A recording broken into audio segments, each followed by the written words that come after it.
Bonjour. Face au coronavirus, on nous dit qu'il faut suivre le chef et que ce n'est pas le moment de critiquer le gouvernement.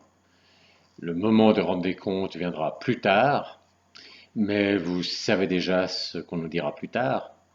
On nous dira bien sûr que plus tard c'est trop tard et que c'est trop facile de critiquer après coup quand on sait comment l'histoire se termine et que c'est non seulement trop facile, mais inutile, puisque le gouvernement aura fait ce qu'il a fait et pas fait ce qu'il n'a pas fait, et qu'il n'y a plus de véritable enjeu, et que si voulait critiquer, il fallait le faire avant, au moment où ça pouvait encore avoir une influence sur la politique sanitaire, et éventuellement sauver des vies.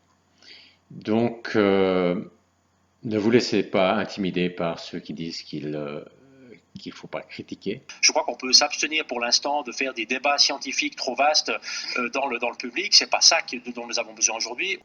Et je salue en particulier les scientifiques qui se permettent de dire publiquement qu'il faut en faire plus. C'est très important qu'ils le disent publiquement parce que ça empêche le gouvernement de dire que, à l'époque, on ne savait pas.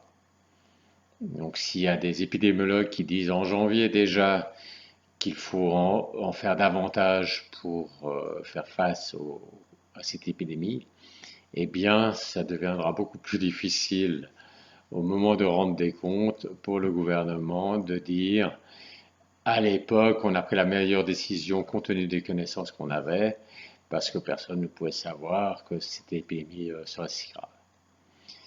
Et sachant cela, ça peut inciter les gouvernements à être plus responsables dans leur politique sanitaire et ainsi à sauver des vies.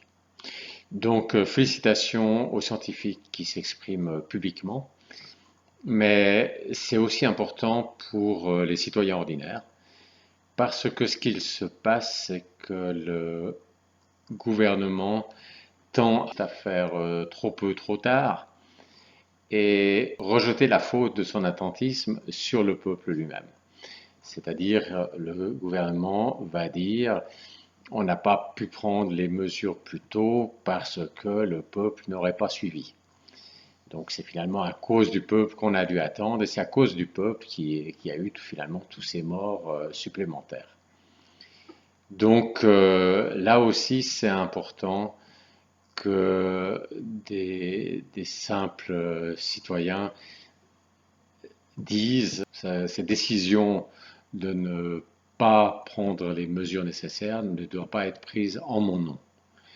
Donc ça aussi, ça peut stimuler le gouvernement à être plus volontariste contre cette épidémie s'il sait que ce sera au moment de rendre des comptes plus difficile d'argumenter qu'il ne pouvait pas faire davantage parce que le peuple ne l'aurait pas suivi.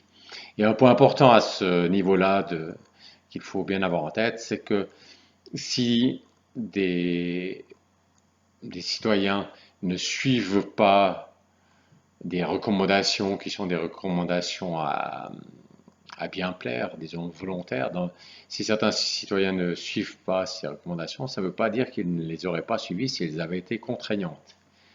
Parce que certains peuvent raisonner en se disant, finalement, pour moi, la menace, si je suis pour les personnes qui sont relativement jeunes et en bonne santé, ce coronavirus n'est pas une menace personnelle extrêmement grave.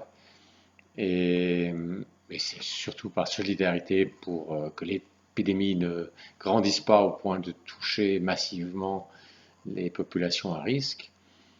Et cette action personnelle aura un effet dans la mesure où les autres le font aussi. S'il y a juste moi qui me confine et les autres pas, ça ne va pas tellement avoir d'impact.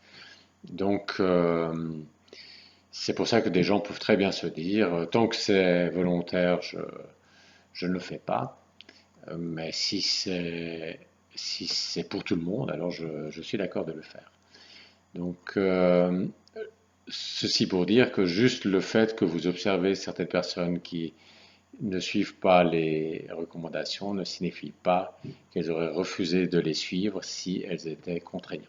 C'est un peu comme les impôts. Si chacun pouvait payer ses impôts s'il en a envie et pas les payer s'il n'en a pas envie, eh bien, il risquerait d'avoir beaucoup moins de monde qui paye les impôts parce que même si on pense que l'État fait un travail utile et qu'il doit être financé, euh, beaucoup de personnes vont se dire, il n'y a pas de raison que ce soit juste moi qui paye l'impôt.